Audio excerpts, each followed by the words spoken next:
वर्णिवेशरमणीय दर्शनं मन्दहासरुचिराननाम्बुजं पूजितं सुरनरोत्तमैर्मुदा धर्मनन्दनमहं विचिन्तये। असतो मा षट्गमय तमसो मा ज्योतिर्गमय मृत्युर्मा अमृतं गमयः। ओम शान्तिः शान्तिः शान्तिः। अस्मद्गुरुसमारम्भां नाथयामुनमध्यमां लक्ष्मीवल्लभपर्यन्तां वन्दे गुरुपरम्परा। આજની જ્ઞાન સભાની અંદર પધારનારા બધા જ ભગવદ્ ભક્તોને વેદાંતાચાર્ય, પુરાણ ઇતિહાસાચાર્ય, એમ.એ. ફિલોસોફી શાસ્ત્રી રાકેશભાઈના હિતપૂર્વક જય સ્વામિનારાયણ.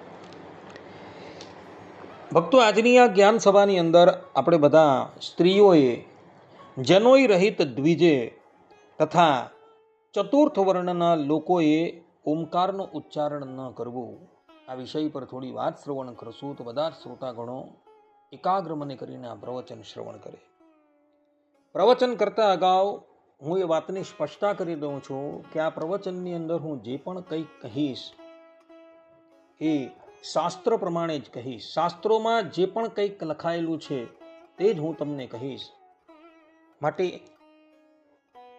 કોઈક વ્યક્તિને એ બાબત પર સંશય હોય એ શાસ્ત્રકારોને જઈને પૂછે, મને કાંઈ પૂછે નહીં. તો ભગવાન શ્રી કૃષ્ણ શ્રીમદ ભગવદ્ ગીતાના ચતુર્થ અધ્યાયના 13મા શ્લોકની અંદર કહે છે કે ચાતુર્વર્ણ્યમ મયા સૃષ્ટમ ગુણ કર્મ વિભાગશઃ.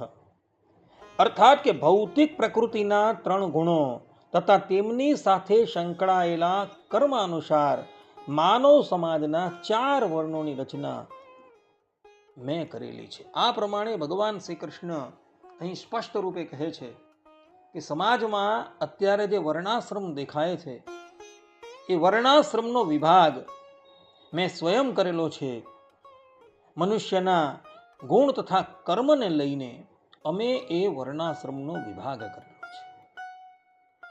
અને એ વર્ણાશ્રમ અનુસાર એ પરમાત્માએ સ્ત્રીઓને, જનોઈ રહિત દ્વિજને તથા ચતુર્થ વર્ણના લોકોને વેદનો અધિકાર આપેલો નથી. અર્થાત કે પ્રણવના ઉચ્ચારણનો અધિકાર આપેલો નથી. કારણ કે પ્રણવ એટલે કે ઓમકાર એ વેદનો બીજ મંત્ર છે. અને વેદનો બીજ મંત્ર હોવાથી આટલા લોકોને પ્રણવના ઉચ્ચારણની મનાઈ કરવામાં આવેલી છે. જેમ કે શ્રીમદ ભાગવતમાં ભગવાનના વચન છે કે સ્ત્રી શુદ્ર દ્વિજ બંધુ નામ ત્રયી ન શ્રુતિ ગોચરા.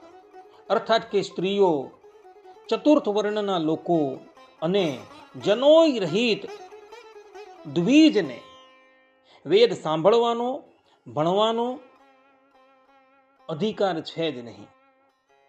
આ પ્રમાણે ભગવાને શ્રીમદ ભાગવતની અંદર કહેલું છે. કેટલાક મંત્રો શાસ્ત્રોમાં એવા પણ જોવા મળે છે કે જેમાં ઓમકારનું ઉચ્ચારણ હોય છે.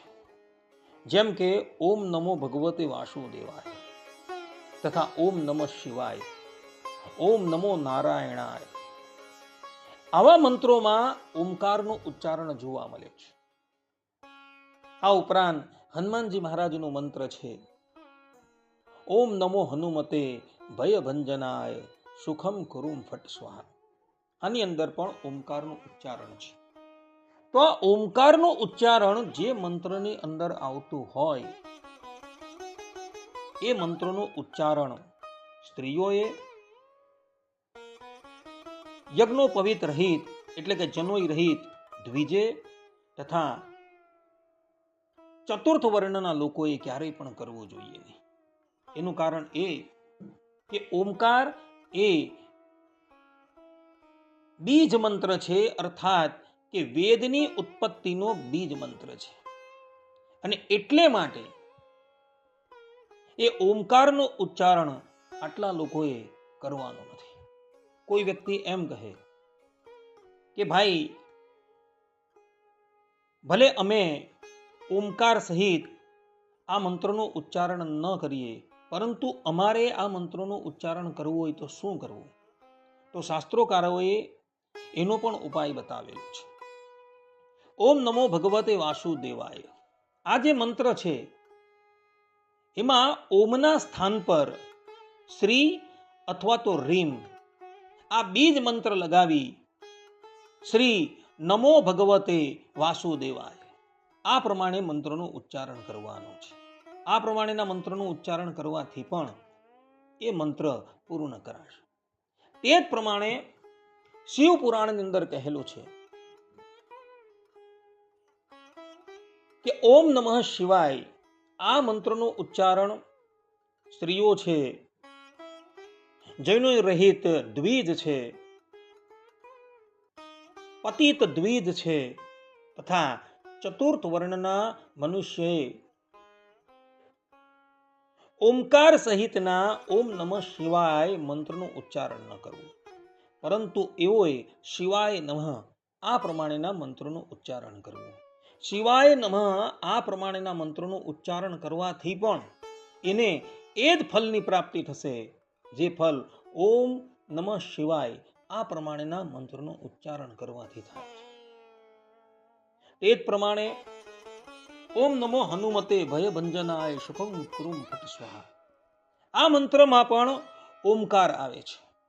તો ઓમના સ્થાન પર એને ત્યાં શ્રી અથવા તો રીમ લગાવી દેવાનું છે. શ્રી હનુમતે ભયભંજનાય સુખમ કરુમ ફટ સ્વાહા આ પ્રમાણે મંત્રનું ઉચ્ચારણ કરી એણે એ મંત્રનો જાપ કરવાનો છે. પુનઃ કહું છું, શ્રી નમો હનુમતે ભયભંજનાય સુખમ કુરુમ ફટ સ્વાહા આ પ્રમાણે શ્રી લગાવી એણે એ મંત્રનું ઉચ્ચારણ કરવાનું છે. કારણ કે આટલા લોકોને પ્રણવના ઉચ્ચારણ કરવાની મનાઈ કરવામાં આવેલી છે. કુલાર્ણવ તંત્રની અંદર એક વચન જોવા મળે છે. એ વચન એવું છે કે વિનાહી પ્રણવમ મંત્ર સ્ત્રી શુદ્રાણામ પ્રકીર્તિતઃ પ્રણવેન સમાયુક્તા સ્તન મંત્રાશ્ચ વિશોપમા. અર્થાત કે સ્ત્રીઓ, ચતુર્થ વર્ણના લોકો અને યજ્ઞોપવીત દ્વિજે પ્રણવ રહિત મંત્રનું જ ઉચ્ચારણ કરવું. કારણ કે પ્રણવથી યુક્ત મંત્ર તેઓ માટે વિષ સમાન છે. અહીં સ્પષ્ટ રૂપે કુલાર્ણવ તંત્રની અંદર આજ્ઞા આપવામાં આવેલી છે કે સ્ત્રી છે, યજ્ઞોપવીત રહિત દ્વિજ છે અને ચતુર્થ વર્ણના લોકોએ પ્રણવ રહિત જ મંત્રોનું ઉચ્ચારણ કરવાનું છે. કારણ કે પ્રણવથી યુક્ત મંત્ર તેઓ માટે ઝેર સમાન છે. માટે એવા મંત્રોનું ઉચ્ચારણ ક્યારેય પણ કરવાનું નથી. અગાડી કહી ગયો તે પ્રમાણે કદાચ કોઈક મંત્રમાં પ્રણવ આવતો હોય, ઓમકાર આવતો હોય તો એ ઓમના સ્થાને એણે શ્રી અથવા તો રીમ લગાવી દેવાનું છે. પરબ્રહ્મ પરમાત્મા ભગવાન શ્રી કૃષ્ણએ શ્રીમદ ભગવદ્ ગીતાના ચતુર્થ અધ્યાયના 13મા શ્લોકની અંદર કહ્યું છે કે ચાતુર્વર્ણ્યમ મયા સૃષ્ટમ ગુણ કર્મ વિભાગશઃ.